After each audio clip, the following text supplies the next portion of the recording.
anyway, his number 6 is getting Sunday mornings back as something to gain when I lost my religion. Here he says, of course, it extends beyond that once you consider how much a person's life can be spent investing in things like prayer, worship, Bible study, witnessing, growing membership, or attending conferences, which teach you how to do all these things more effectively. After you give those things up, you realize just how much your life you get back. I never resented my religion for the amount of time and effort it took up. I enjoyed it at the time because I believed all of it was pleasing to God, and that's all I wanted in life. But now that I've given up the ghost, so to speak, I see that there are so many other valuable things toward which I could be devoting my time and energy. It takes a lot of time to worship Jesus, Buva. Yeah, it definitely does in a good way. I agree with where he's coming from is a believer loves what they're doing and enjoys the fact they get to spend time. But I'm sorry, if you think that your whittling time is more important than spending time with people that genuinely want to be around each other and want to love on each other and serve each other and care about each other, I'm sorry, you're wrong. Ultimately, that's just wrong. I can't imagine me wanting to spend more time at my house watching movies than spending time with people that genuinely love me and I genuinely love. I don't have to have the whole Christ following thing involved in there for me to spend time with my family, that my church family. Even if we weren't Christ followers, spending time with them and feeling love would be enough for me to spend that much time. I don't see it. I see it from a community standpoint on top of I'm spending time with investing in the church. It's not just that time that I'm trying to get or put stuff into. I'm getting out of that time. Well, this is like the guy who says, man, I'm so glad I finally divorced my wife because I used to spend all of this time with the love of my life, with the person that completed me, my soulmate, and now I have time to go fishing. Yeah, exactly. I have a lot of time to work on the car now. Yeah.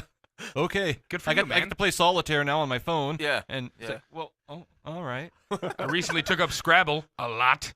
It's like, I don't get it, man. I just don't understand it.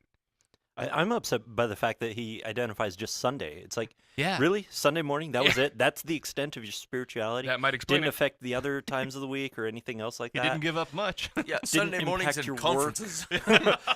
It's like, okay, so you had 1 hour for God each week, and all the rest of the time you were doing your own thing? Something's missing in this thing. Yeah. Yeah, so like if you're following God appropriately, basically to the tune of what Jesus calls you to do, your reaction to finding out that if you've discovered or believe that God is not real is that he wrecked my life.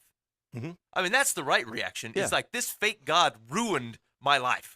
Yeah. Right. Not, oh man, he took a few hours on Sunday for Exactly. me. I lost an hour every week and then 4 hours every 6 months at a conference. Yeah. Really, man? But when you are truly in relationship with someone, a community of believers, or Jesus, like or your wife, I can't tell you how much time I spent thinking about or being with my wife last week. I mean, you just enjoy it. You just do it. Yeah. It's an extension of who you are and your life. And the same with your relationship with God. It's just I can't tell you how much time I spent in a Bible reading or then it's just a bunch of boxes you're checking. Yeah. Oh, I did my prayer time. I did my Bible time. Yes. And I think that's where he went. This one astray. kind of explains itself, to be 100% honest with you. Yeah. I've been in that place where I've spent the hour every week and I've spent the couple hours every couple months at a conference before, and I would agree that was a waste of my time. In some aspect, what I mean is I had to get to the point where I was truly invested.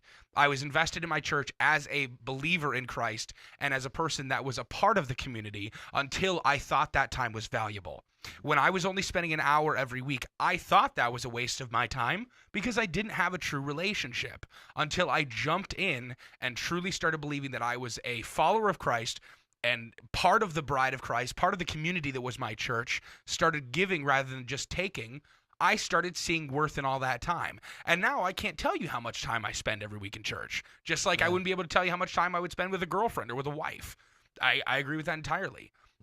The fact that you only spend 1 hour every week on Sundays and spend some time and then spend some time in those wonderful conferences every 6 months, 7 months, that may be where it comes from, where you thought that was a waste of time. Yeah. You weren't filling yourself with God's love. You weren't allowing God to overflow your cup because you weren't spending enough time with him. It's counterproductive, and that's the reason you thought you were not investing good time. In my thoughts. Yeah.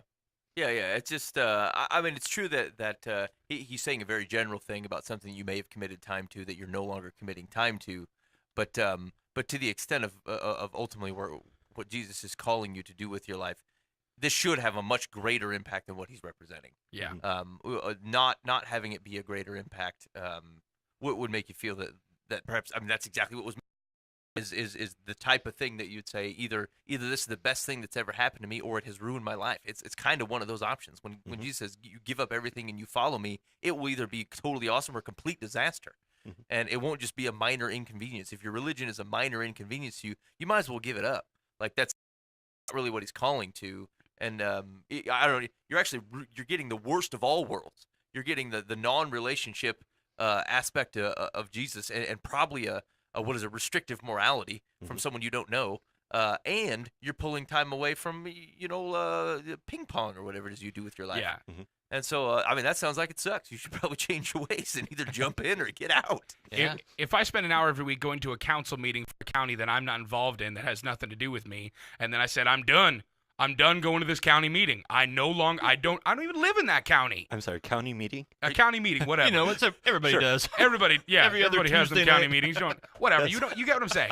If I spend an hour, okay, fine, at a city hall meeting, and they're talking Let's go with city council. Let's use council. an example that is A, real, and B, Hey, people might for all understand. of our meetings listeners happen. who can relate to this. That's how non-invested you guys are in your county. I go to those county meetings. Hey, y'all, we're having Whatever. a county meeting. Yeah. What county do you Hey, live y'all, in, Nova? we're going to a county meeting today, and we're going to be. So a Y'all city need hall to shower at different times of the day. meeting, a city council meeting to a city that I have nothing to do with, that has nothing to do with any of my surrounding area, and I spend an hour there every week. Yeah. And then I finally decide, I'm done. I'm no longer going to the city council meeting. I can understand that from the concept of, well, yeah, you just got an hour back. You no longer have to go to that. Yeah. You weren't getting anything out of it because you weren't putting anything into it. So same situation here. Yeah. This guy is not putting towards the effort that he needs to, that God calls him to do so, that Christ commands us to do, is spend that time in our relationship, serving people, serving our community, praying, reading our sake of actually knowing him more, not just reading the words. He's not investing his heart and his time into it well enough to get anything out of it. So I can see where he's coming from, and I feel bad that he's wrong. Okay. County meeting. And also I would agree with him that if I've always wondered, people who really don't believe, why do they waste so much time at church? Yeah, I don't know. I mean, what a waste of someone's morning. Yeah. If they're doing it for religion or Thanks, lukewarm. I'm going to spit you out. Yeah.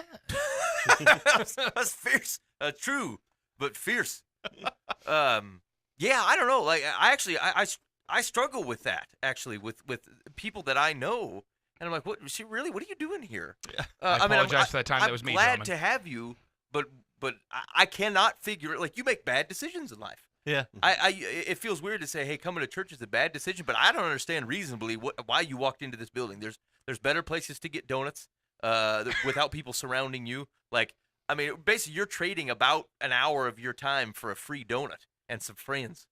I'm like, I don't know. It might Maybe. not stop bugging you. Okay. All right. Anyway, that was number 6. Man,